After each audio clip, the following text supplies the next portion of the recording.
trust me, I get it.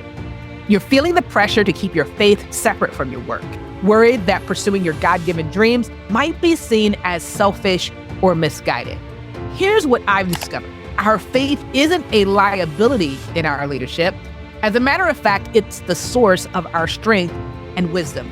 The real challenge is navigating how to boldly pursue our purpose while staying anchored in our faith. And that's exactly what the Beacon Show is all about. Each week, we bring you biblical wisdom and practical strategies from true beacons, Christian leaders who are illuminating the world. And it's also that you can let your light shine brighter and brighter. I'm Tamara Jackson, and this is The Beacon Show. Well, when you're dealing with childhood cancer, hope can feel like a scarce commodity. But for our guest today, Kristin Connor, hope isn't just a feeling. It's a personal mission, it's a strategy, and it's a daily choice. Because 18 years ago, Kristin stood in a hospital room hearing the unthinkable. She learned that her unborn child had cancer. And I think if you can imagine being in her shoes, that moment could have easily broken her. But instead, through divine design, it became the catalyst for a journey that would literally touch thousands of lives and change the landscape of childhood cancer research and treatment. Today, as the CEO of Cure Childhood Cancer, Kristin leads an organization that has gone from a modest $800,000 a year budget to a powerhouse, raising over $13 million a year. But don't let the numbers fool you. This is not just a story of numbers and financial growth. It is truly a testament to the power of a mother's love, a lawyer's tenacity, and a leader's vision. From late night calls with terrified parents to boardroom negotiations with potential donors, Kristin navigates a world where every decision can mean the difference between life and death. Her journey is a masterclass in turning personal pain into purposeful action and corporate success into meaningful change. I want you to join us as we dive deep into the mind of a woman who's redefining what it means to fight childhood cancer. We'll explore the delicate balance between hope and heartbreak, the challenges of leading with both head and heart, and the audacious belief that we can and must do better for our children. This is my friend Kristin Connor's story, a beacon of hope in the darkest of storms and a powerful reminder that sometimes our greatest challenges can lead to our deepest purpose. Enjoy. Kristin, welcome to the Beacon Show, where wisdom meets faith and success finds its voice. So honored to have you here with us today. Thank you for making time for this conversation. Oh, well, thank you. It's truly an honor to be with you. So thank you for having me. Well, Kristin, you have a really impressive track record. You've been able to accomplish some really amazing things that I know will be a help to our viewing and our listening audience. But what I would love to do, just to give our audience perspective, is to start at the beginning. So talk to us about young Kristin. How did she see the world? and what did she hope to be when she grew up? Well, sure. Well, I'm from Atlanta, have really lived here most of my life. I got really lucky in the birth lottery, as I like to call it. Great family, squarely just, middle class kind of. I have two older sisters, and I was young Kristin was very involved in a lot of different activities and sports and all of that.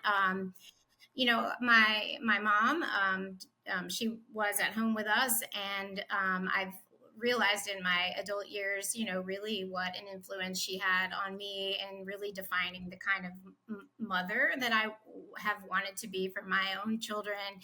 And my mom is just a very giving person. She just, it's just what she's always done, and is serve others. And I think that wasn't something that she necessarily taught us, but it's something I observed. And so I think that um, became sort of part of my DNA also. I went to I had an experience when I was in high school where I was able to spend 3 months living with a family in Japan. And it was it had a big impression on me. And so I came back and went to college. I studied international studies, thinking that I would do international business. And I took 4 years of Japanese in college. And in my senior year, I realized that there were not many opportunities for women to work with either Japanese companies or American companies doing business in Japan. So that was a long time ago, and I hope it's better now. But back then, there just weren't. And I was really, surprised and upset about that. And I just remember calling my parents and saying, you know what, I think I'm going to go to law. I'm going to go to law school. So I signed up for the LSAT on the last day. That's the test you have to take to get into law school. And I signed up for it on the last day that you could, and walked in just cold and took it. And because I just think at that point, I didn't really know what else to do. And so I went to law school and started out with a large firm here in Atlanta, and I did litigation my whole career as a lawyer, business litigation, big giant cases, and really I did like it, and I think advocacy was something I think that I was pretty good at, and I didn't really have any plans to leave that. I did find it to be more and more challenging as I had children, and being able to be the kind of mother I wanted to be based on my mom's example, and then be also a successful and good at my job. That was difficult.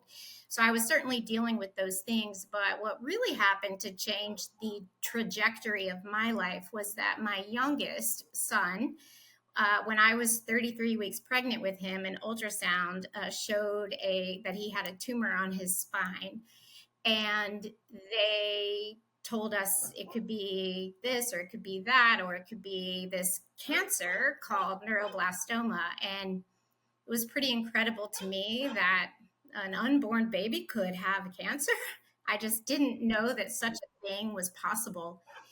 And he was born 3 weeks later at 36 weeks. And there are many reasons, but he was not able to be put under anesthesia for a real definitive diagnosis for about a month. And so on Halloween of 2001, he was diagnosed with neuroblastoma. And so by then, I had read, of course, I did what they said don't do. I read all of the things about all the possibilities, and I knew what it was, and I knew how serious and bad that was. It was the worst of the options. And I remember just when he was waking up from sedation, being on the phone, and the doctor had told us, being on the phone with my parents, just sobbing and saying, what's wrong with the world when a baby can be born with cancer? How is that even possible? And that was really, the next 2 years we spent getting through that crisis, and, focusing on him and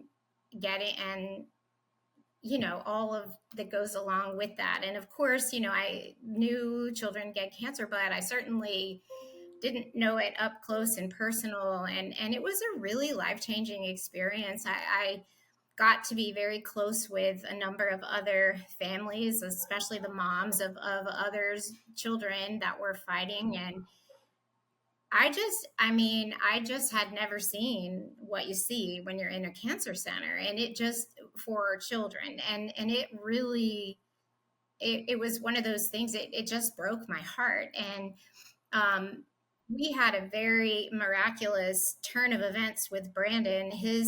It's a very long story. I won't bore you with all the details, but when he was 2, his tumor just spontaneously resolved overnight. He was about to have this really dangerous surgery. We had actually flown out to San Francisco because there was a surgeon there that had a technique that no one else was willing to do, and he was going to try to get it. And the day before his surgery, they did an MRI. And I mean, he'd been scanned dozens of times, like dozens in 2 years. And they did an MRI and, called us and to come to the office and said, his tumors, it just disappeared. It's just not there. And we were like, what do you mean it's not there? Like 3 weeks ago, he was scanned and it was there. And like, it's been there for a long time.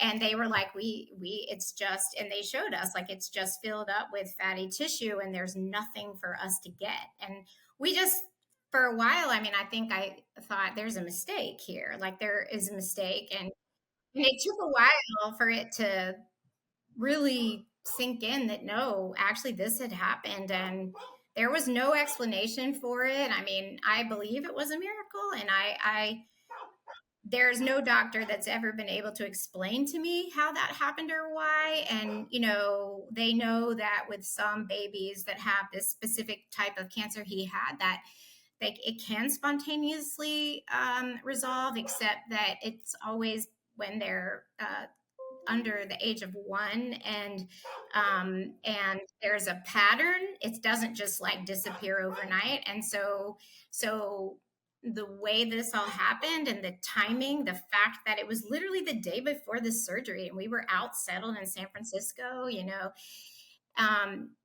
and so it was an interesting journey. The Atlanta Journal-Constitution, the paper, picked it up and they heard what had happened, and it was right before Thanksgiving. This is my theory. It was right before Thanksgiving, and he was this cute little 2-year-old, and they put it on the front page of the paper like, it's a miracle, and it got picked up by other media, and that was very confusing for me because I had all these friends whose kids were really fighting, and they'd been through so much more than we had, and just so much more and so much worse. And I was trying to say, but like this, what happened with us isn't the norm. That is not the typical outcome. And it's not the typical experience. And I want you to tell these other stories. Like, here's my friend whose child has been fighting for 5 years and they've spent most of a year in the hospital. Like, tell that story, and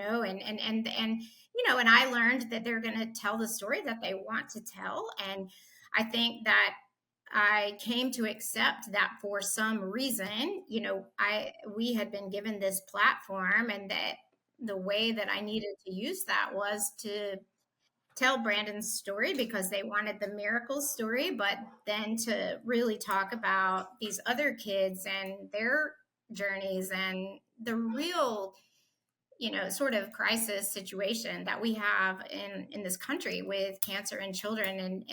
And so that's kind of how this all started and happened. And the funny thing is that a writer from Good Housekeeping magazine reached out and said, hey, I'd really like to write an article about your story. Will you do it? And I was like, okay. The only way that I'm doing this is if you put some kind of call out, like you want to help, like if you want to help, go here or do this. And she said, yeah, sure, we'll do that. Like, what do you want to be? What should go in that sort of box, call out box, what organization, whatever. And I was like, I don't know, but like, I'll get back to you on that. And I started researching, like, what are we doing as a nation to help children with cancer, given that it's the leading cause of death in children? The incidence rates have been rising every year for the past 35 years. Like, what are we doing to help these kids? And I was dumbfounded, shocked to learn that we aren't really doing a whole lot, and that the big cancer organizations really aren't focused on cancers that affect children, which are biologically different from cancers that affect adults. And I think that it felt wrong to me. Like, it felt like, well, wait a minute. Like, I think I understand why we put so many resources behind, solving cancer in general, because so many people are impacted, but these kids are being left out. And the reason is because the numbers are small when compared to the overall number of adults age 22 to 100, that have cancer. And I just felt like we weren't looking at it the right way. Like, we need to be looking at what are the things that threaten our children the most, and then we ought to be dealing with those. And this is a big thing, right? And so I just thought, like, there really wasn't, I did all this research and I realized there really isn't anybody that's like focused on this. There's no national leader. The federal government is allocating 4% of its annual cancer research budget to pediatric cancer. Like, nobody's really doing anything. And I just felt like, gosh, like, you know what? It's just time for the kids. It just is. Like, it's just time for them, and nobody else is doing it. So I should do it, and I should do something. I mean, it wasn't like as easy as saying, like, oh, well, I think I'm just going to quit my job and go save these kids. Like, there were just certain things that happened that made me, like, put me in a position of, like, where it was just undeniable to me that this was not me. This was God saying, I've picked you to do this. I put you in this world of pediatric cancer so you could see, right? And I trained you to be an advocate, and you've been practicing that for 10 years, and now you're ready to take that experience. My child survived, thankfully, and I know way too many people who have not had that outcome and who have lost their children, and they I mean, what they have to carry is so heavy, and I don't have to carry that. And so I felt like, but I have the knowledge and the experience, and my heart is broken, and I have these advocacy skills. And he just kind of put me there. Like, the next thing happened, and then the next thing happened, and then till I was like, okay, I get it. Like, this, you're tapping me. And it wasn't even a choice. It was just, you have to do it. And I just had to do it. Wow. It's so funny. As I heard you sharing this, Kristin, I'll share. I had a meeting with my spiritual director actually just before this conversation. And I was talking to her about times in my life where I felt like I was being called into a story. As an author, we talk about this hero's journey where, all these things happen and there's all these ups and downs. And then there's this moment of truth kind of where you realize, hey, there's a bigger picture that's happening. And here's a moment where I'm being called to really step into this and make a difference, not just for myself, but for others. And that's what I was hearing as you were sharing your story, is you didn't know why all these different experiences were happening. It's even funny to me to hear you talk about how you got into law school, because I know a lot of people who wanted to go to law school and needed to take that LSAT, and I promise you they did not pass. And you just signed up on a whim. Hey, I'm going to take it. You get in. It's amazing how, looking back now, I'm sure you can see how God was literally ordering all of your steps. You didn't understand what was happening, but so that you would have the experience, to your point, of advocating for people, but also now you had the empathy because you went through this personal experience with Brandon. So now, and I love the way you said that, your heart was broken. And I think that there are many people that are watching us, that are listening to us, that can identify with that. They don't even know how sometimes, but their heart is literally broken for a certain cause, for a certain group of people, to solve a certain problem. And I love what you've shared so beautifully, is it felt like for you, like there wasn't even a choice. Like, I need to do this, right? At the same time, I know from experience in working with people that even though I agree with you, that's how I feel. That's what I was telling my spiritual director. I don't feel like I have a choice in this thing. But the reality is that we do. Like, we could decide not to do it, even though there's a strong pull. We have a choice to be obedient or not. And I think what often gets in the way there, Kristin, is fear. So you had a career, you had a family to take care of, all of these things. Talk to me. Was there a moment of fear or second guessing or I'm not sure? Or were you just 100%, I'm all in this, I'm doing it? No, I mean, there were many moments of fear, right? Over not just at the very beginning, but through the years. And I think that, what happened was, like, how do we, as this little family that doesn't know anybody, like, end up on the front page of the AJC and then picked up by papers? Literally, the Associated Press picked it up, and the story was in papers around the world. The Japan Times, I mean, there were Chicago Tribune, like, every paper ran the story. And I was like, that's just crazy. And then just the calls kept coming and coming, and we want to tell the story. And I was so trying to, like, we had friends whose kids were really suffering, and I was trying to get it off of us. And I just realized that, like, I didn't have the power to do that. And then, it was a slow, so, like, I wasn't that courageous. Like, I did have two little ones. I had at the time, well, no, I didn't. Like, I had a 5-year-old and a 3-year-old. And I remember telling my husband that I felt like this was just something I needed to do. And he said, could we pay off your law school loans first? Like, how about we do that before you decide to give up your career, basically?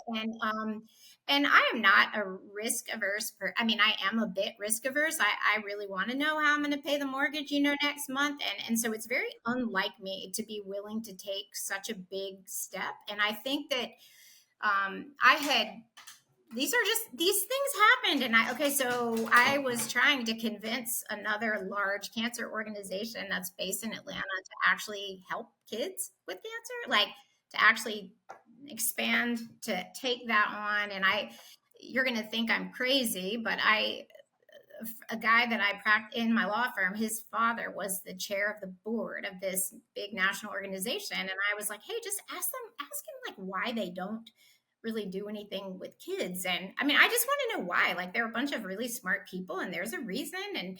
And so I started talking with him, and I wrote up this is crazy, but I wrote up a business plan of how they could expand and raise new money to, like, support kids. And the national leadership kind of liked that, and we started having meetings, and I'm juggling my real job and my kids and having all these meetings with them, and it was crazy. And I felt like they were not serious. And I was like, man, I need to find somebody that, like, is important, that can help me, like, just some leverage, because I'm not important. And the only person that I knew that knew anybody of any influence was another family that I had met through it all, who was friends with Tom and Chris Glavin. And so Tom was a pitcher for the Atlanta Braves for many years. He's in the Major League Baseball Hall of Fame. He is beloved here in Atlanta. And I met them, and it broke Chris is his wife. It broke her heart too. Like, this whole childhood cancer crisis broke her heart too. And they jumped in and they said, we're going to help. And I was just like, just help. Can I use your name so I can, like, put some pressure on this organization? And what happened was Tom Glavin went to the commissioner of Major League Baseball and said, we do something to raise money for, like, breast cancer around Mother's Day, prostate cancer around Father's Day. Like, what about the kids? We should bring it full circle. And the commissioner said it was the first time he had ever honored a player's request in this way. And he said, yeah, we should. And in 3 weeks' time, every single Major League Baseball team had, like, gotten on board, and they launched the Commissioner's Initiative for Kids. And ultimately, it raised $2 million for childhood cancer research. And when we were working out the details of this, I was invited to go to New York. And this is me, like, I'm a nobody, and go really meet Bud Selig and the organization that I was trying to get to expand to. They were like, "Oh, that's like, is Bud Selig really going to be there?" And they were just playing around, and I was like, forget it. Like, I don't want to work with you. And so I found a childhood cancer nonprofit that I felt was like best poised to be a national leader. And Tom, thankfully, and I shifted to them, and they got, they benefited. And then they offered me a job to manage the Major League Baseball relationship. So I, I knew nothing about nonprofits at the time. I just had a broken heart as a mother, right? And so I went to my firm and I said, "Can I take a leave of absence to do this?" And see, I wasn't that brave. I didn't just quit. And they said, "Yeah." And I think I didn't know if this was going to be a forever thing or I need to get it out of my system or what. And I did that for a year and a half. And I really learned about nonprofits. But the leadership wasn't mission focused. They were not. And it was like the next biggest nonprofit, that's the job, like, and it wasn't really about childhood cancer. And I was it was really difficult for me that they weren't mission focused and they really wanted to hold their parents and families at arm's length. And I just knew I couldn't do that. I couldn't do that. And so this little tiny organization, local organization, which I was familiar with, came to me, to some board members, and said, "We really think that like Cure could go to the next level, and would you consider, coming on board and leading it?" And I was like, at first I was like, "Well, no, I don't want to do that. This is teeny tiny little organization. Like, I want to cure childhood cancer." And I think as I really thought about it and prayed about it, I just felt like what God was telling me was, do what you can where you can. Like, just do what you can where you can. And that's what I decided I needed to do, what I can where I can. And I just started there. And so it wasn't like, and I went to my firm and said, "Okay, I'm not coming back." Like, it's not a leave of absence. It's really, I'm not coming back. And so I did it in steps. And I think, like, how do I get to be like good friends with this big famous pitcher and in Bud Selig's office? Like, I could not have orchestrated that if I in my wildest dreams.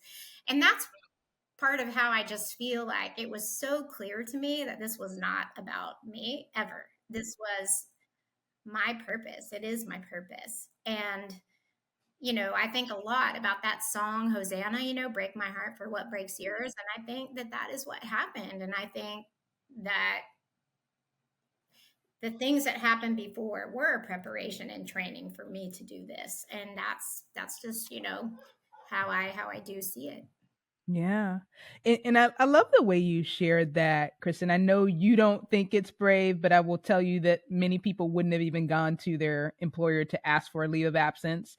So there is an element of bravery. I think bravery can look different, right? And so for you, it was, "Hey, I'm not 100% sure about this. Let me take this in steps." And I think that's a blessing for people that are watching and listening to us too, because even in entrepreneurship, a lot of times people say, "Well, just quit and go do it," right? And that is a path for some people, but it's not everyone's path. So I love that you're sharing here, "Hey, here's how I did it. I took a leave of absence.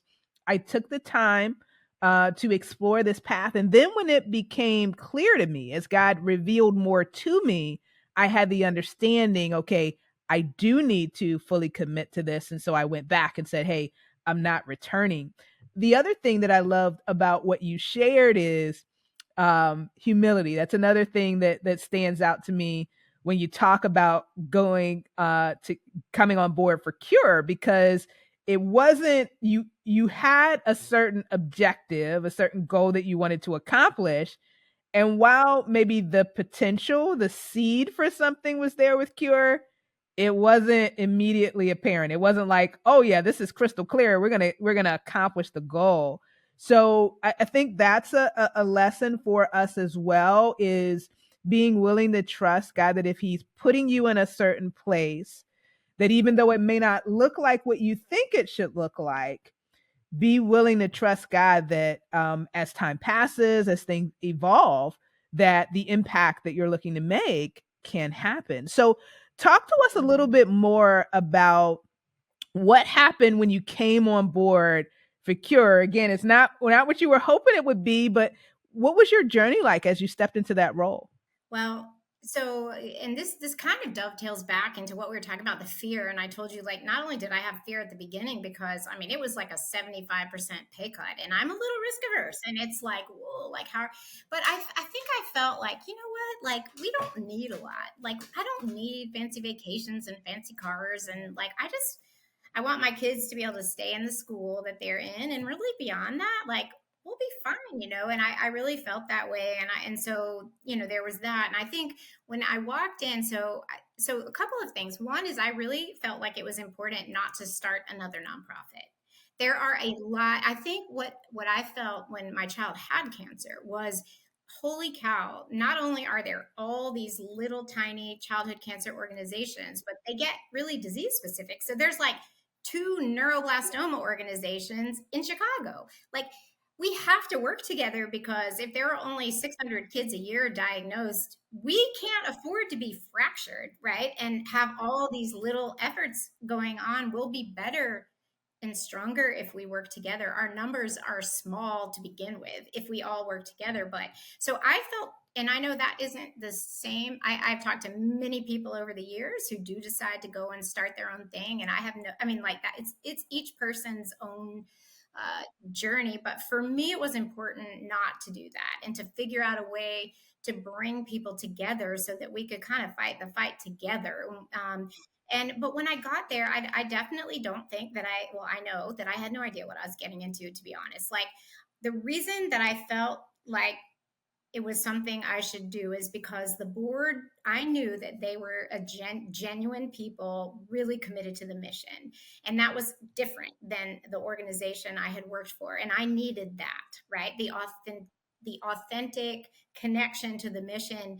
And I had talked to three of the leaders who really felt like, you know, we want to go to the next level. We think we can do more than we're doing, and we need a leader. And the person that they had at the time who was running the organization really wanted to focus on the patients and families and not do any of the business stuff and the fundraising and all that. And so I thought, okay, like I have, like, that is what I bring, is like a vision, like a strat vision.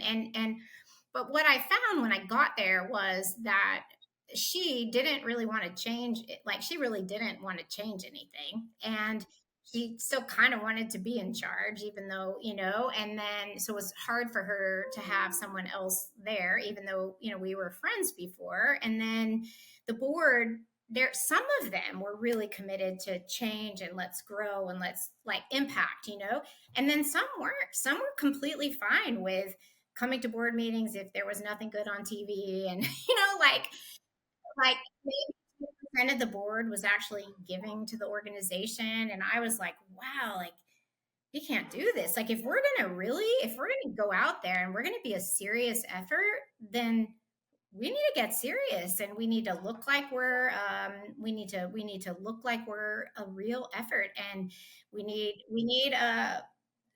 a piece of marketing, something that it looks serious, because no one's going to take us seriously. And the board has to give. Every single person has to give. And so that was where we started, was with the board. And I'm just going to tell you that the fear and the doubt and is this the right thing? Like I remember when my predecessor said to me, "You really think you can raise $1 million?" And I was like, I don't know. Like, I don't know.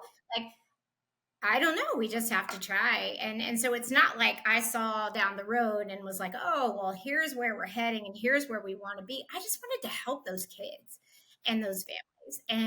And so the we, you know, thankfully, I think what really set me up for success was that the leaders who brought me there on the board really believed in me, and they trusted me, and they empowered me, and they got behind me, and they had my back, because there were a lot of people who were very unhappy with the changes that I was making.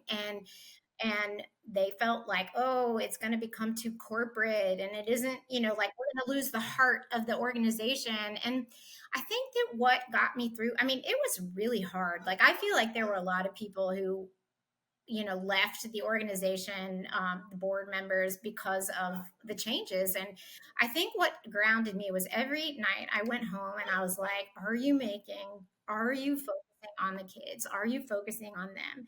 And are you making your decisions with their best interests at heart? And I might get it wrong. And trust me, I've gotten it wrong a million times. But I know that that's where my decisions are, that's the basis for them. And as long as I know that, I can live through this criticism, right? And the people that, and then these three leaders on the board were so squarely behind me. And and then I had so we kind of rebuilt the board and really set out, okay, here's what's required. And there is 100%, you must give if you're going to be a champion for this organization. You must be willing to support it yourself. And we set a really low requirement, so that it wouldn't be hard for anybody to meet but 100% board giving, you can't be ambassadors out there and not willing to support it yourself, right?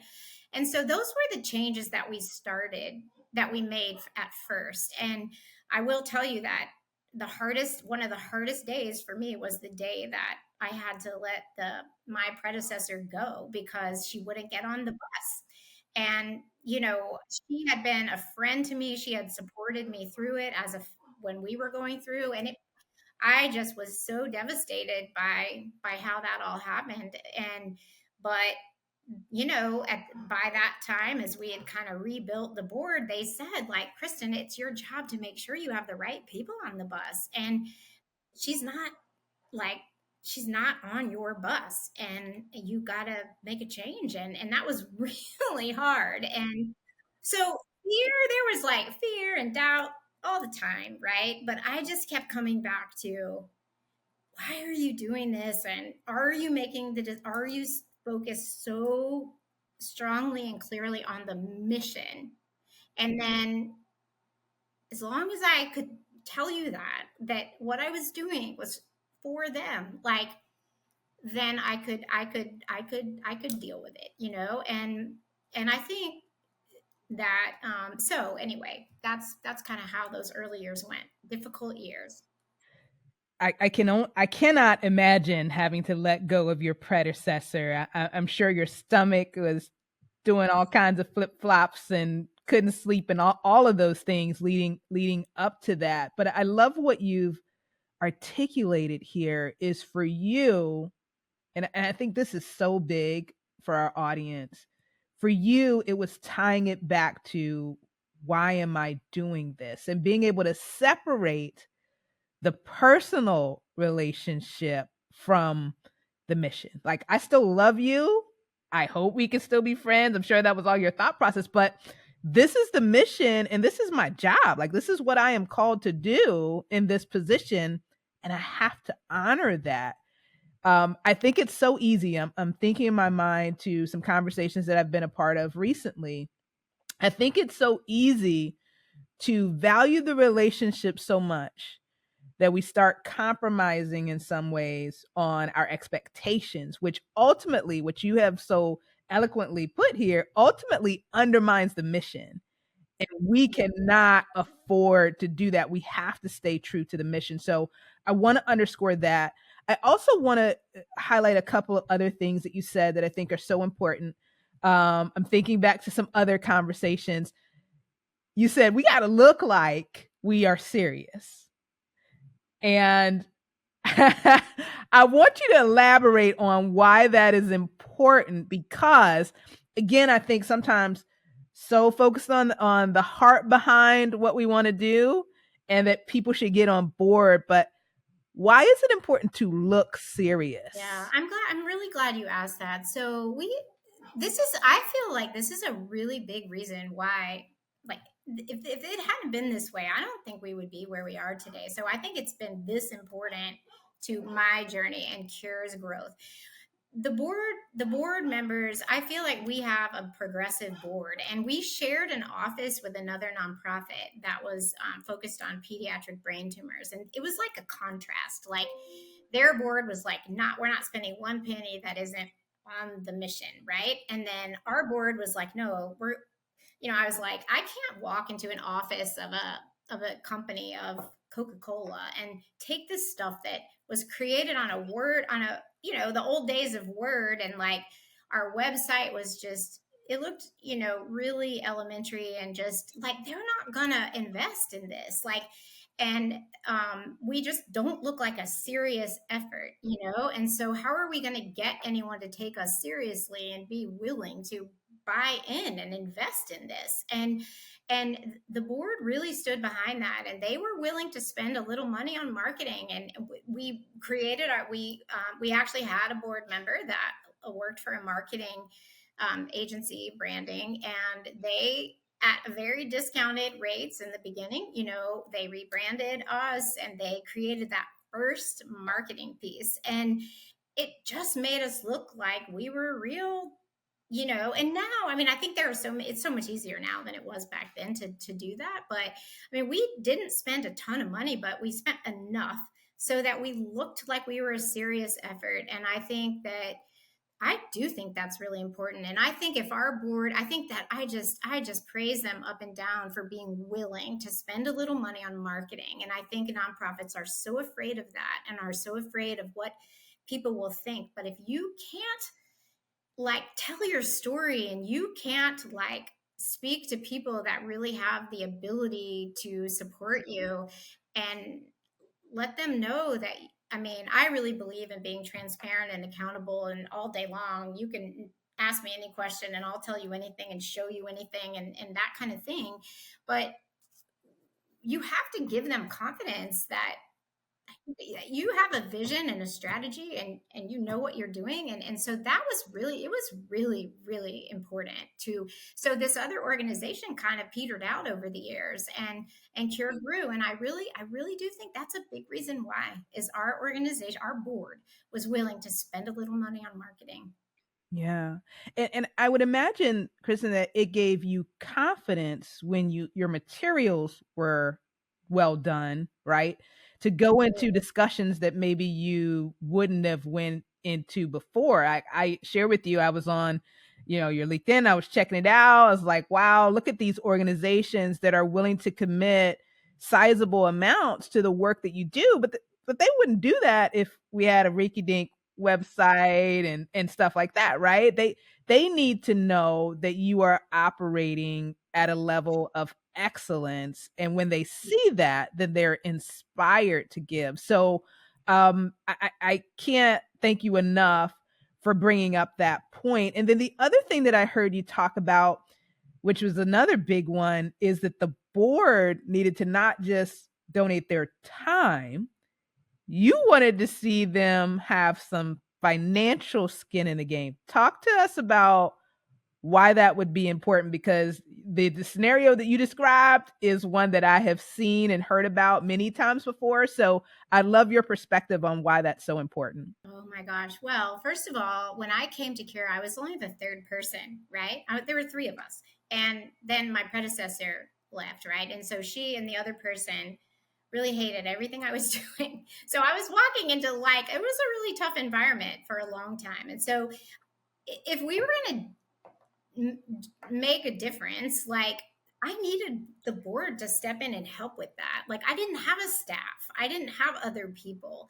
And so I think what happened was, I really did have a vision, and I laid it out, and I laid out like here's the landscape. Like, Cure's been around for a long time, and when it was founded, there was nothing else. There weren't any other childhood cancer organizations, but that's not true today. And here are the other ones, and here's what they're doing, and here's the gap. Like, here's the gap that I think we need to fill, and get everyone focused on that. And so once everyone agreed, yeah, like, we want to do that, it was like, okay, well, it's going to take all of us. And so we really, and this did not happen overnight, just like Chicken Salad Chick didn't come on board for years, right? Like, so this is years of work before those big companies like Chicken Salad Chicken, Jersey Mike's have gotten behind Cure. So just remember that.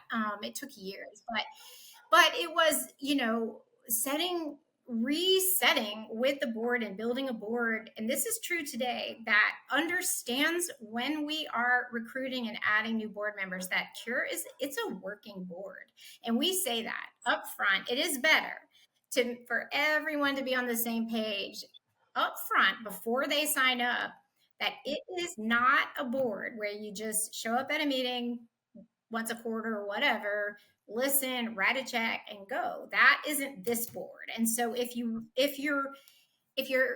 thinking about being on our board, you need to know that, like, we ask a lot of our board members, and it's a working board. And some people are never going to buy into that, and that's fine. But like, we set these big goals, and I just didn't have anybody else to help without our board. And as our staff has grown, it hasn't changed anything. We still need them because our goals are bigger than what our staff can do. And I think what I've seen happen over the years, I mean, there have been people that haven't worked out, or, it's just like, we have not gotten it right all the time. But I think what has happened is that the board feels so like a part of it, and they love it. Like, these are really busy people who, I don't know, like, how they have make time for this, but they see the impact that they're having, and it makes them want to do more. And so it's been, I think, a really meaningful experience. I've had board members say, like, oh, I was on the board of this organization and it just wasn't like very meaningful, or, and so I think we just try to be really clear up front that it is a working board. And then I just don't think that they can go out and be championing our organization, the work we're doing, if they don't have skin in the game and they're not themselves supporting it.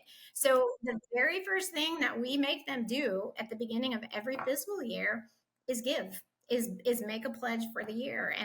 And because before I put them to work, they have to give. I love that. What do you think it is, Kristin, though, to your point, these are very busy people. They're very accomplished. That's typically why we want people on the board, because they have a proven track record. What is it that inspires them to be on Cure's board, knowing that it's a working board? There's all these requirements. I got to give all of this. Is it that vision that you're painting for them? Do you think that's what it is? It's the mission. Like, let me tell you the stories of these kids, and let me tell you that how we've moved the needle over the 18 years I've been here. If I couldn't sit across from you and tell you I've seen progress, like, let me tell you how things are different than they were 18 years ago for these kids and their chances, right? And their treatments, then I don't think I could still do this, because my heart just I need to know that it is moving the needle. And I think, I always say, like, our board it's about a third people who have been personally impacted by childhood cancer, right? So parents, we have some survivors themselves. And then a third, I would say, are people that haven't been directly impacted, but they know somebody who has had a child, or maybe it isn't even a child, it's just cancer, right? And then you have a third, and these are, like, so often our most effective board members are people who have no connection, personal experience with childhood cancer, but they just care. And I think if we can, if I can just sit down, and you know what, childhood cancer is not everybody's thing, right? Like, it shouldn't be, because there's a lot of need in this country, in this world, and we need people to be passionate about many, many different things, right? And so I know that it is not everyone's thing, but if I can share the story, right? Like, the need, the crisis, the situation, I think people can really connect with that, and so I think it's the mission and the impact that they know they're having. Like, I think it's being able to see that, hey, being on this board actually really does matter. And it's kind of fun when we all work together and then we're like, whoa, look what we just did, And so I think that gives them energy. Yeah, no, make no mistake about it. Winning is fun, right? And so when you can see that you're moving the ball down the field and you're making progress, so maybe we don't have a cure yet, but we're taking tangible steps towards it. We're seeing wins along the way. And I think that's so important for you talked about how it's important for you to keep you motivated and inspired. It makes a difference for the board. Hey, you're getting to join a winning team here. We're making progress. Talk to us about another population, donors. So one of the things that I saw as I was doing my research is that you've taken, this organization from a very meager budget to begin. Now, I guess that's a matter of perspective, right? Depending upon where the organization that's listening to us is. But I saw a stat from 800,000 to 13 million. That's a lot of donations. Talk to us about how you've been able to get donors inspired to give at those levels. Yeah, well, and I mean, again, I would just tell those people who are back where I was, or even before that, that it's taken time, right? It doesn't happen overnight. So we didn't jump from, it was like it's taken time, but I will say that it's funny. I have a board member who said it's going to be easier now, like because of the Jersey Mikes and the chicken salad chicks, who never would have supported us way back when we were teeny tiny, you will now, right? Because we've worked so hard at brand awareness and visibility in the community, and I think and I think what we really had to do and was focus on the mission and the work first, and like so becoming really relevant to the families where they're like, man, this organization has really made a difference for us, and then they want to do something, right, when they get to the other side, or their friends want to do something, and to give back or to help others, and that's, I feel like that's kind of a little bit of kind of what happened, and it was a lot of me trying to get out there and tell the story, and really talk about, like, here's the crisis. Most people don't know that there's like no funding for research for kids, and that or it's an organ, it comes down to private philanthropy, and that's the only way that we are going to move the needle, and that hasn't changed in 18 years. And so I think and so it just was like, I feel like it was just a little bit at a time, and it was really getting out there and getting the word out, and like I said, building that brand awareness, and each year, we've grown, sort of incrementally. I do think our year over year growth has been outpacing sort of what is typical in the nonprofit sector. And again, our board, I mean, they've brought, influence in. I can't take away either from Tom and Chris Glavin, and the fact that they really got, and it bugs me to no end when board members say, we need to get a celebrity. And it's like, okay, just stop that, right? But the Glavins did jump in with both feet and with their hearts, and really stayed close to Cure and helped. And I think they gave credibility to what I was trying to do, and they brought in people that I never could have reached. And so I think having them be willing to do that early on was really helpful. And I know not everybody has a Tom or Chris Glavin. Hmm. Talk to me about it. You raise a good point. You didn't just get here. You've been at Cure for, I think you said 18 years. So this has been a journey. In the beginning, how did you stay encouraged when you were working with a more modest budget? And did you set like goals each year of where you wanted to be from a fundraising standpoint? Talk to us about We that. absolutely did. It's like, and today we do the same thing. It's like setting the budget for the next year. What do we think we can raise? Where do we think we can go? What do we want? What do we feel like we need to do, in terms of the actual work, like the family services and the research and that kind of thing. And so, it takes months to put all that together. Right. And we also did strategic planning, early on when I came to Cure. They had never done that before. And we did a strategic plan, and it was like, okay, like this plan is aggressive and it's going to take all of us, really working to get here. And so I remember in the early days talking to the board chair saying, like, if the board isn't all in, like, then this is the budget. These are my goals. And if the board's all in, I think we can do this. So you guys choose. How much effort are you going to put in? And I think we did, a lot of that, but it wasn't easy. And I think, one thing we haven't talked about that really affected me and to this day does, but especially in the earlier years was, I was really in the trenches with families, and these were a lot of my friends. And kids started to die. Like my first day of working with the national nonprofit was the funeral of for a child that with a family that had become really dear friends and still are to this day. And so that was happening all around me. And, I would get calls, I still do, from newly diagnosed parents who, somebody knows somebody who knows me or knows someone at Cure. And and so we connect in those late night phone calls, and my child's just relapsed. Like, where do I go? What do I do? And I spend a lot of time with, or we got a bad scan and can you come to the hospital, and I've spent a lot of time over the years that way. And I think, like, when that's happening all around you, and it just it has two effects. Like, one, it continues to just break my heart, and another is it makes me so mad, because I really believe we can do better for these kids, and we have, right? And we're not there yet, but we've done better for them, and I knew that we could do better for them. And so when you see that, and I've had many times during this journey where I've been like, God, I can't do this anymore. I can't see one more mini casket. I can't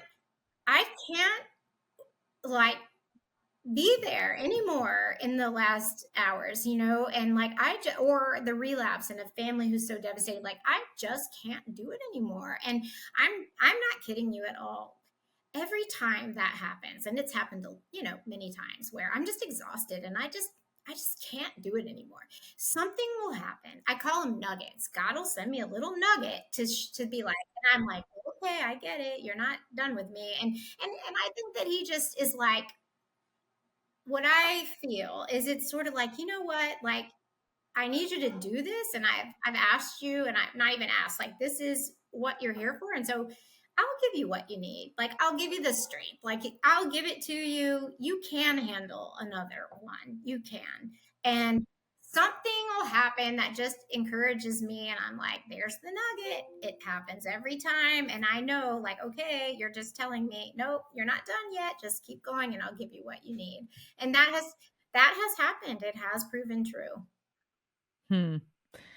I'm so glad that you brought that up, because as important as the business of Cure is, we can't forget the human component. And I can't imagine having to stay focused on the mission, manage the business aspects, and still be in the trenches with these families, get the calls, the texts, the emails.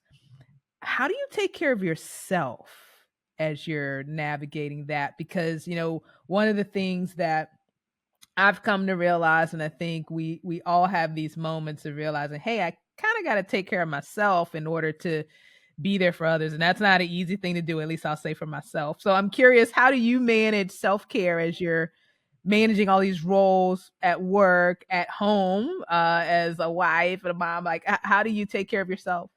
Well, I wish that I had like a magic formula on this one too, or that I could say, "Oh, I've done a great job." Like, I haven't done a great job. And I think that, when you are doing work that you really love and feel passionate about, like, sometimes it can be all consuming. And I think that what I have realized over the years is there is a burnout factor, right? And it's a very real risk. And I think that the way I view it is I need to be able to be in this for the long haul, and it needs to be a marathon, not a sprint. And it took me a little while. Okay. So, like, I'm old now, and I have learned, and I've seen it in my team too. And it's like, I can see it better actually in others. Like, I want you to be here for the long haul. And so you've got to stop and you've got to take care of yourself. And so then I'm like, yeah. And like, so what I have done is, there are times where I just know I kind of am emotionally drained, and I just need to step away from like knowing what's happening with every single family and every single child. Like, I just need to step away from that for a little bit so I can regroup and recover. And honestly, I've stopped going to so many funerals. Like, I can't, that takes me down so far that that that I don't think I can keep getting back up and being effective if I continue that. And there also became a point where I didn't know all the families as well because it was further out from our own personal journey.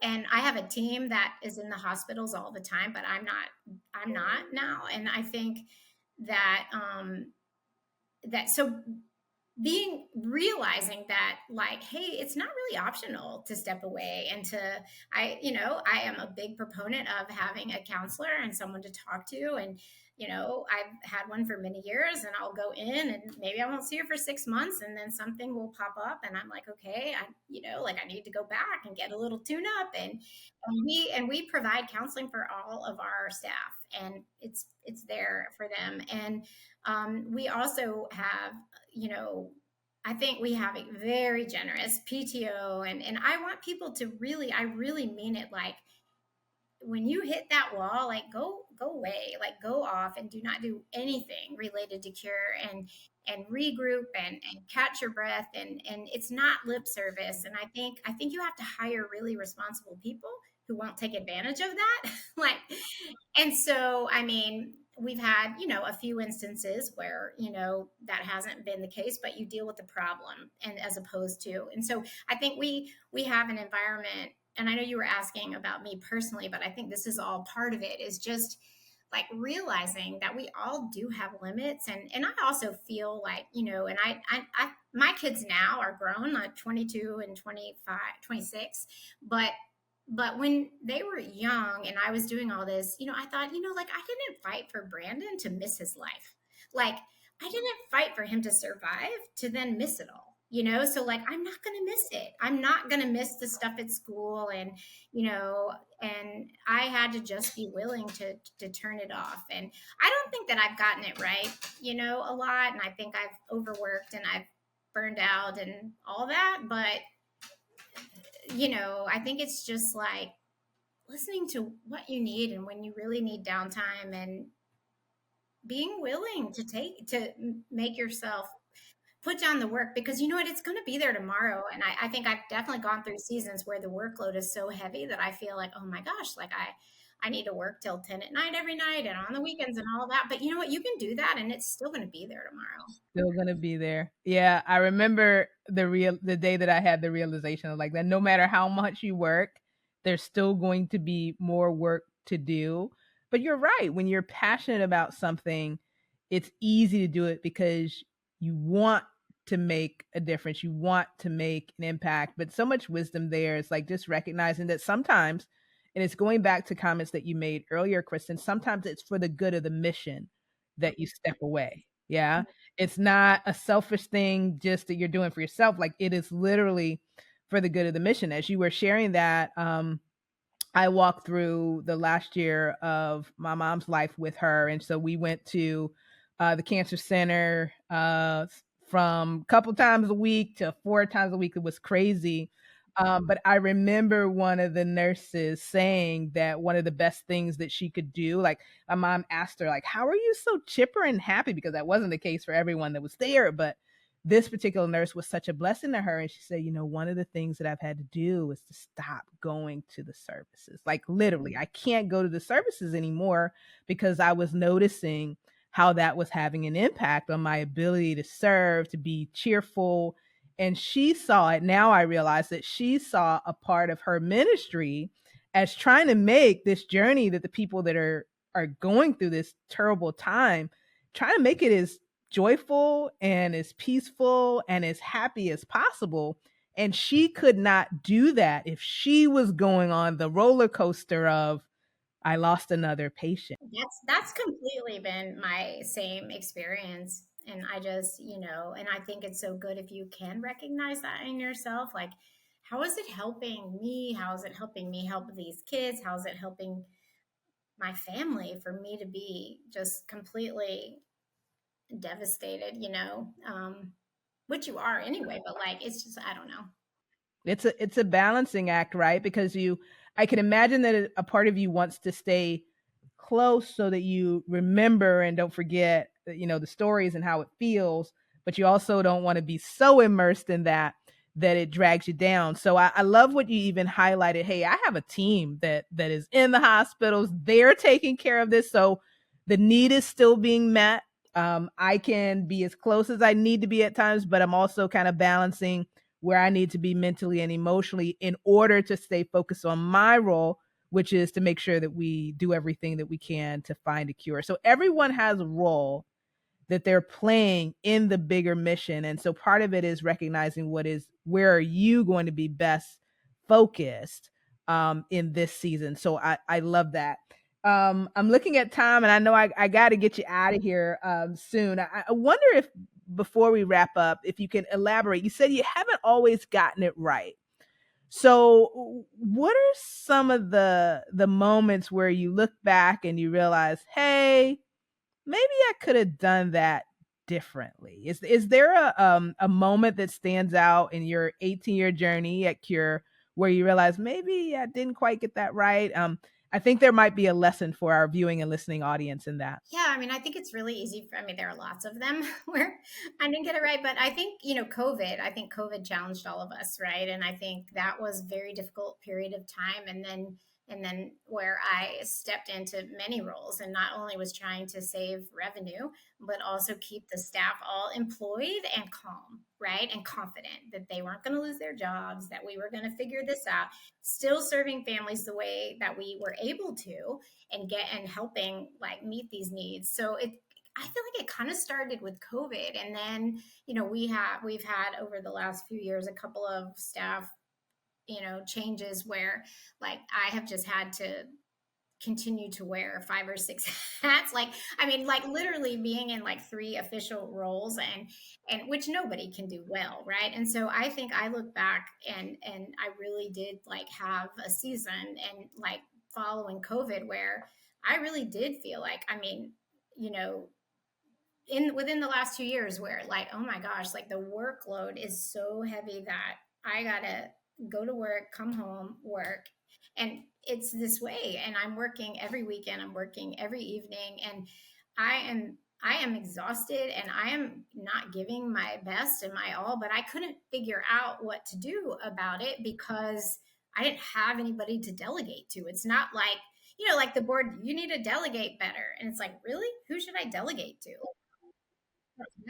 And so, I mean, I think in those times I've had to just kind of honestly, like you go through seasons, and I had to be willing to just do what had to be done through those seasons.